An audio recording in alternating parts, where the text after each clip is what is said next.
आज की बात को हम यहाँ से आरंभ कर रहे हैं। कल आप सुन रहे थे ब्रह्मा की बनाई गई पुत्री जिसका नाम है मोहिनी। राजा ने मोहिनी को वचन दे दिया, कहा मैंने जो भी सत्कर्म किया है वो सब तुम्हारा होगा, तुम जो कहोगी उस बात से मैं कभी अलग नहीं होऊंगा। यह वचन दे दिया। वचन देते समय पहले व्यक्ति सोचे, इस धरती पर जिन जिन्होंने वचन दिया और ऐसा वचन, और नारी के सामने वचन देने वाले ही बड़े परेशान हुए। ऐसे कई प्रमाण मिलते हैं, उन्हीं में से यह प्रमाणित है। राजा कहता है यदि समय पर तुम्हारी बात मैं ना मानूं तो जन्म से लेकर के अभी तक मैंने जितने भी पुण्य किए हैं वो सब निष्फल हो जाए, तुम्हें लग जाए, उसका मेरे लिए कुछ भी न बचे। यह कह दिया। मोहिनी, ये कथा मैंने कल शाम को कुछ चैप्टर में कही है, लेकिन सबको तो वो YouTube चैनल आ नहीं रहा होगा। मोहिनी राजी हो गई। कुछ दिनों तक राजा रुक्मांगद का वहां रहना हुआ। रुक्मांगद ने कहा, देवी हम तुम्हारे माध्यम से एक संतान को जन्म देना चाहते हैं। तब मोहिनी ने कुछ बातें कही हैं, वो बड़ी अद्भुत हैं और बड़ी प्रशंसनीय है। मोहिनी कहती है कि मां शंका कुरु राजेंद्र कुमारी वेद कलमसा। राजन, इसमें कोई तनक भी शंका की बात नहीं है, मैं कुंवारी हूं, मैं अविवाहित हूं। बिना विवाह किए मेरे माध्यम से यदि संतान का जन्म होता है तो वह संतान चांडाल कहलाई जाएगी। इसमें थोड़ा सा कल मैं बोला भी हूं। जब आद्या प्रसूयति देवाकीर्ति सर्ववर्ण विगार्यतम चांडाल योनि अस्त्र वह पुराणे कवियो विदु। पुराणों में अविवाहित कन्या के द्वारा बच्चे का जन्म हुआ है, बिना भांवर पड़े हुए बच्चे को जन्म दिया है, वह संतान चांडाल के रूप में है। ये बहुत बड़ा दुर्भाग्य है, ऐसा कभी होना भी नहीं चाहिए।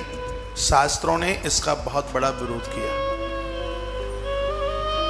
राजन, 3 तरह के चांडाल होते हैं। तो पहले तो यह बता दिया, कुमारी संभवा त्वयिका। पहला है कुमारी कन्या से बिना विवाह के संतान, चांडाल। दूसरा सगोत्रापि द्वितीय कहा।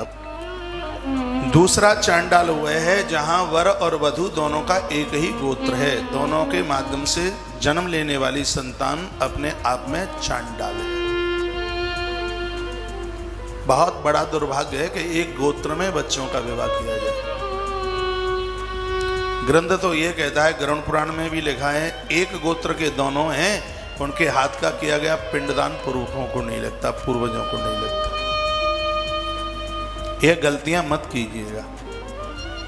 अब मैं शास्त्र टटोल करके देखूंगा कि यदि भूल से एक ही गोत्र में अब विवाह हो गए हैं तो उसके लिए क्या करना चाहिए।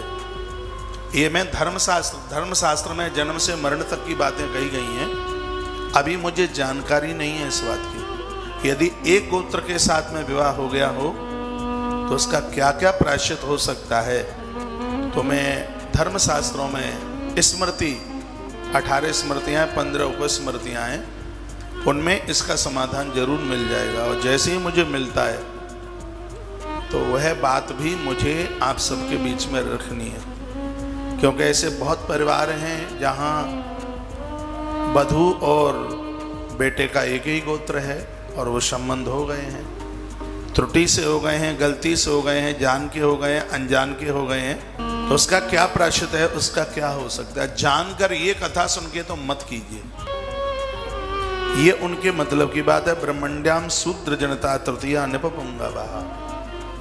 इसका मतलब है कि बेटी हो ऊंचे वर्ण की और वर हो नीचे वर्ण का, कन्या से वर की जाति निम्न है, तो दोनों के माध्यम से जन्म लेने वाली संतान भी चांडाल है।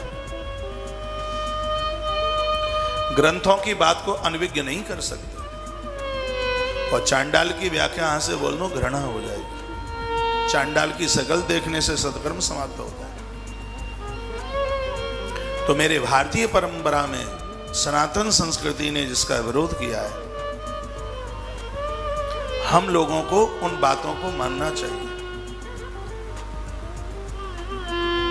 पता नहीं लोग ये बातें क्यों नहीं बताते, ये बातें बताते रहते होते तो शायद आज समाज ये गलतियां करने को तैयार होता ही नहीं। बहुत सी तो गलतियां जानकारी न होने की वजह से हो जाती हैं। ये तो प्रमाणित बात है, ये तो सब लिखी बात है। कुमारी शंभवा तुयिका सगोत्रा पिदुतीयका ब्रह्मणा कनिष्ठ जनिता तृतीया नपुंगवा एतस्मात् कारणाद् राजन् कुमारी मां समुदहन् ततस्तां चपला पांगी नृपुरुक्मांगदो गिरो। वो कहती है ब्रह्मा की बेटी, मैं तुम्हारी ये बात मानने को तैयार नहीं, क्योंकि मुझे चांडाल संतान को पैदा नहीं करना। मुझसे यदि तुम्हें औलाद चाहिए तो सबसे पहले वेद विधि के साथ हमारे साथ विवाह कीजिए, ये कहा। पास में भगवान महादेव का मंदिर था।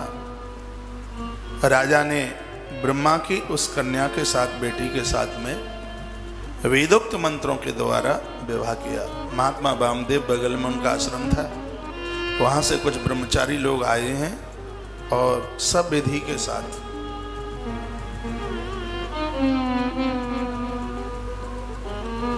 राजा का विवाह हुआ है। कुछ दिनों तक राजा वहां रहा। राजा ने कहा मैं चलता हूं, तो यहां भी उस रानी ने एक बड़ी सुंदर बात कही। इतना सा आप ध्यान रखिएगा, हमारे इन ग्रंथों की मर्यादा देखिए। इस कन्या को विधाता ब्रह्मा ने अपनी बाजू से प्रकट किया, हृदय से नहीं किया, मस्तिष्क से नहीं किया।